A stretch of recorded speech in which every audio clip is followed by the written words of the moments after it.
해설. 소리로 듣는 고전 영화 영자의 전성시대. 지금부터 여러분이 들으실 이야기는 1975년 개봉한 한국 고전 영화 영자의 전성시대의 나레이션입니다. 이 영화는 1970년대 급격한 산업화 속에서 돈을 벌기 위해 서울로 상경했지만 결국 육체적, 정신적으로 상처 입는 한 여성 영자의 비극적인 삶을 그리고 있습니다. 영화 속 영자의 여정은 당시 여성 노동자와 도시 빈민이 겪어야 했던 냉혹한 현실을 대변하고 있습니다. 시대적 배경과 주인공의 심정을 이해하는 데 초점을 맞춰 들어주시면 감사하겠습니다. 파트 1. 상경, 그리고 공장에서 온 창수. 늦은 밤, 창수는 술집에서 벌어진 시비 끝에 경찰서에 잡혀왔습니다. 월남까지 다녀온 용사이지만 아직도 정신을 못 차린다는 꾸지람을 듣고 풀려납니다. 이리 나와. 면목 없습니다. 너희들 한 번만 더 들어오면 그땐 집어넣어버리겠어. 예. 경찰서를 나서는 창수. 하지만 그는 금세 한 여인에게 이끌려 공장 기숙사로 향합니다. 용자야, 나 창수야. 공장에 있던 창수. 영자는 깜짝 놀랍니다. 애인이니? 응? 애인은 무슨 애인이야. 창수는 공장에서 함께 일했던 영자를 찾아왔습니다. 영자는 공장 사장의 집에서 식모살이를 하고 있었습니다. 창수. 내 이름 창수야. 이창수. 나도 시골놈이야. 20살이고. 넌 몇 살이니? 영자는 침묵합니다. 이름이 영자니? 이런데 처음이구나. 고향이 어디니? 서울 사람들은 아무한테나 반말하나요? 창수는 영자에게 첫눈에 반했습니다. 하지만 영자는 창수의 구애를 가볍게 여깁니다. 그녀는 이 집 아들 또는 오빠가 저지른 외박과 방탕한 생활 때문에 꾸지람을 듣는 모습을 목격합니다. 영자는 기술을 배우겠다는 꿈을 이야기합니다. 글쎄, 돈을 벌려니까 기술을 배우겠다는 거 아니야. 만날 남의 집 밥이나 짓고 빨래나 하다간 진짜 멍텅구리가 되고 말겠어. 당시 영자처럼 시골에서 상경한 여성들은 공장 혹은 식모, 가축, 가정부 일을 주로 했습니다. 영자가 기술을 배우겠다고 다짐하는 것은 단순히 돈을 버는 것을 넘어 스스로의 힘으로 독립된 삶을 살고자 하는 강한 의지를 보여줍니다. 창수는 영자에게 적극적으로 다가갑니다. 주인집 부부가 외출한 사이 창수는 다시 영자를 찾아옵니다. 그는 김씨 아저씨에게 영자를 내 거로 만들어버릴래요 라고 선언합니다. 영자를 내 거로 만들어버릴래요. 아저씨, 내 편이죠? 그래, 내 편이다, 내 편이야. 그러나 창수가 기습적으로 영자에게 다가서자 영자는 거부합니다. 어머, 이상하다. 이거 나 놓으란 말이야. 창수는 좌절합니다. 하지만 영자와 약혼이라도 시켜달라며 주인에게 매달릴 생각까지 합니다. 술 마시고 사장님께 찾아가면 실례될까요? 사장님한테 매달려야겠어요. 영자하고 오늘 밤 약혼 시켜달라고요. 파트 2. 이별과 비극적인 사고. 시간이 흘러 창수는 군 입대를 앞두게 됩니다. 동료들과 함께 기념사진을 찍는 자리. 임마, 오늘 밤 놓치면 마지막이야. 창수 옆에, 창수 옆에. 나 군대 갔다 올 때까지 기다려줄래? 3년이요, 3년.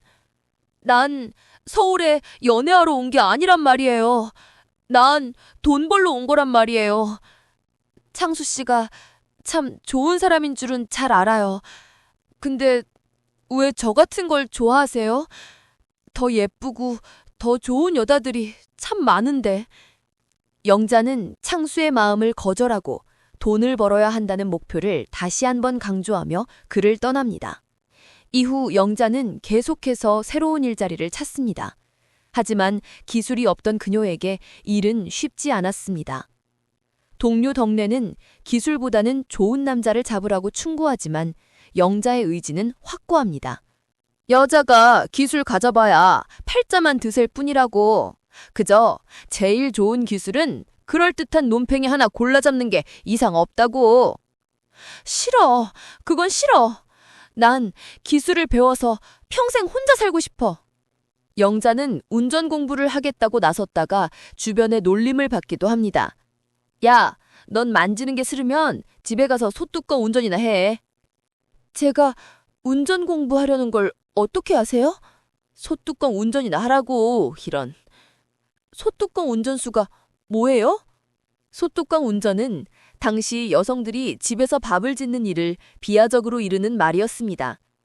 영자가 운전을 배우고 싶다고 말하는 것은 기술직을 통해 남성과 동등하게 경제적으로 독립하고 싶다는 소망을 나타냅니다. 얼마 후 영자에게 비극적인 사고가 닥칩니다. 버스 차장 혹은 관련 일을 하던 중 그녀는 심각한 부상을 입고 병원에 입원합니다. 그녀는 외팔이 되어버린 자신의 몸을 부정하며 절규합니다. 내 팔, 내 팔, 내 팔, 내 팔 어디 갔어? 내 팔을 내놔! 영자는 사고 합의금으로 30만 원을 받습니다.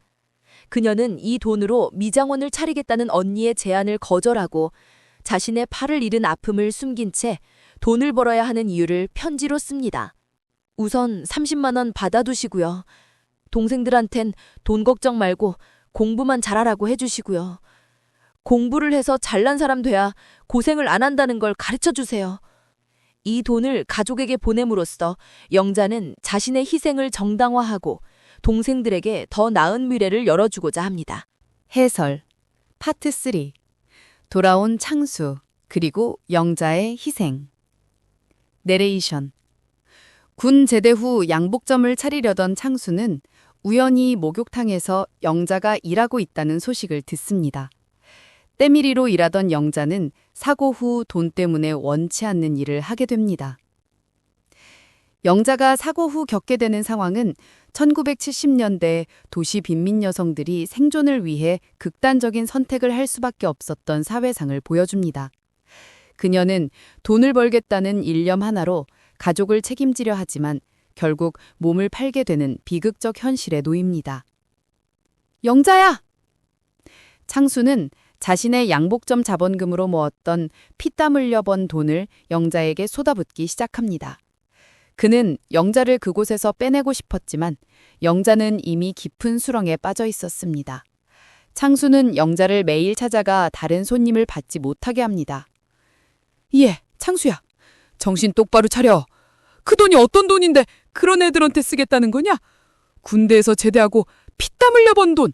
그렇게 쓰는 게 아니야. 돈이란 건 우선 급한 데부터 쓰는 거 아니에요? 내가 안 가는 날엔 다른 놈들이 영자한테 올 거 아니에요? 하지만 창수와의 관계로 인해 창수는 성병을 얻게 됩니다. 분노한 창수는 영자에게 화를 냅니다. 너한테서 옮았단 말이야! 웃기시네. 어디 딴 여자한테서? 창수는 영자를 강제로 병원에 끌고 가 치료를 받게 하고 완치될 때까지 술과 부부관계를 금하고 손님을 받지 말라고 엄하게 명령합니다. 날벼락 맞아 죽을 줄 알라고. 손님 받지 마. 내가 매일 찾아가 줄게. 왜 그렇게 나한테 돈을 쓰지? 병 나오면 자기가 데리고 살 건가 뭐? 영자는 창수의 헌신적인 사랑에도 불구하고 자신을 비하합니다. 난 창수가 생각하는 그런 여자가 이젠 아니야. 난 하루라도 빨리 푹푹 썩어서 죽어버리고 싶은 여자야. 창수가 영자에게 헌신하는 모습은 순수한 사랑을 보여주지만 동시에 영자가 잃어버린 존엄성을 되찾아주려는 처절한 시도이기도 합니다. 창수는 돈을 모아야 한다는 현실적인 목표보다 영자를 지켜야 한다는 사명감에 사로잡혀 있습니다. 해설 파트 4 자존감의 회복과 이별. 내레이션. 영자는 외팔이 된 자신의 모습을 부끄러워하며 잠 못 이루는 밤을 보냅니다. 하지만 창수는 영자의 상실을 아름다움으로 승화시키려 노력합니다. 그는 의수 가게에서 제일 싼 5만 원짜리 의수를 구해서 영자에게 달아줍니다. 펄? 영자한테 달아주려고요. 옷소매가 헐렁해 보이진 않을 거야. 그리고 어깨 힘을 이용하면 팔도 움직일 수가 있어. 어떻게 이런 생각을 했지? 창수는 영자에게 사랑을 고백하며 전셋방값만 모이면 함께 살림을 차리자고 제안합니다. 영자야, 우리 살림 차리자. 전셋방값만 모아지면 널 데려올 작정이야. 창수는 바보야. 나 같은 걸 데려다가 어쩌려고. 하지만 영자가 일하는 방의 주인, 마담은 창수 때문에 장사에 막대한 손해를 입었다며 분노합니다. 그녀는 창수를 밥사발이라고 모욕하고 영자에게 손해배상을 요구합니다. 팔병신이라고 모두 고개 젓는 것을 데리고 있어줬더니 간신히 몇 년 동안 걸려서 붙잡은 단골 손님을 하루아침에 다 놓쳐버려? 손해배상해! 내가 갈 데가 없어서 이런 데 있는 줄 알아? 더러워! 더럽다! 이 시기 목욕탕에서 때밀이로 일하던 창수의 멘토가 되어준 김씨 아저씨는 창수에게 따끔한 충고를 건넵니다. 그는 창수에게 당장의 감정보다 돈을 모아 장래를 대비하라고 조언합니다. 월남전에서 죽은 셈 친다고? 죽은 셈 친다고 하는 것이 계집 뒷따라지냐? 네가 할 일만 다 한다면 영자는 언제든지 저절로 따라오는 법이야. 한편 영자는 자신과 창수의 관계에 대해 깊은 고민을 합니다. 그녀는 자신이 창수의 꿈을 훼손할까 두려워합니다. 난 마이너스 1이에요. 창수 씨가 1이고요. 창수 씨하고 나하고 붙으면요. 0이 돼버려요. 아무것도 안 남는다고요. 해설. 영자가 말한 1 더하기 마이너스 1은 0이라는 대사는 그녀의 자존감과 현실 인식을 명확히 보여줍니다. 그녀는 현재 자신의 상황이 창수의 장래에 방해가 된다고 생각하며 창수와 결혼하기 위해서는 자신이 보태기 1이 되어야 한다고 결론 내립니다. 영자가 돈을 모아 자립하겠다는 결심을 굳게 하던 때에 경찰의 단속, 바로 선도 기간이 시작됩니다. 영자는 경찰에 붙잡혀가게 되고 창수는 그녀를 구하려 하지만 김씨 아저씨의 도움으로 도주합니다. 영자는 혼자 경찰서로 향하며 마지막으로 창수에게 보태기 1이 될 때까지 돌아오지 않겠다고 다짐합니다. 난 구걸하는 거지가 아니거든요. 난 보태기 1이 돼야 돼요. 되고 말 거예요. 해설. 파트 5. 기적 같은 재회. 내레이션. 시간이 흘러 창수는 출소한 영자를 기다리지만 그녀는 모습을 드러내지 않습니다. 해설. 1970년대 후반으로 넘어온 시점입니다. 창수는 김씨 아저씨의 조언대로 노력했을 것입니다. 영화는 긴 시간이 흐른 뒤 창수가 마침내 양복점을 차려 자리를 잡은 모습을 보여줍니다. 가게가 아주 훌륭한데 그래? 훌륭하긴 아직도 멀었다. 내레이션. 창수는 친구 순식이 영자를 봤다는 이야기를 듣습니다. 순식은 영자가 어디선가 잘 살고 있다고 말합니다. 나 영자를 봤어. 며칠 전에 말이야. 내레이션. 어느 날 창수는 자신아 양복점 앞에 멈춰선 차 한 대를 발견합니다. 그 차의 운전수는 한 남성, 그리고 그 옆에는 예쁘게 차려입은 영자와 영자를 닮은 아이가 있었습니다. 영자를 닮았군. 영자가 언젠가 이런 말을 했지. 기적이란 세상엔 없다고. 하지만 이게 바로 기적 아니겠어? 하느님은 영자에게 기적을 내리신 거야. 내레이션. 영자는 운전수인 남편을 소개하며 창수에게 행복한 모습을 보여줍니다.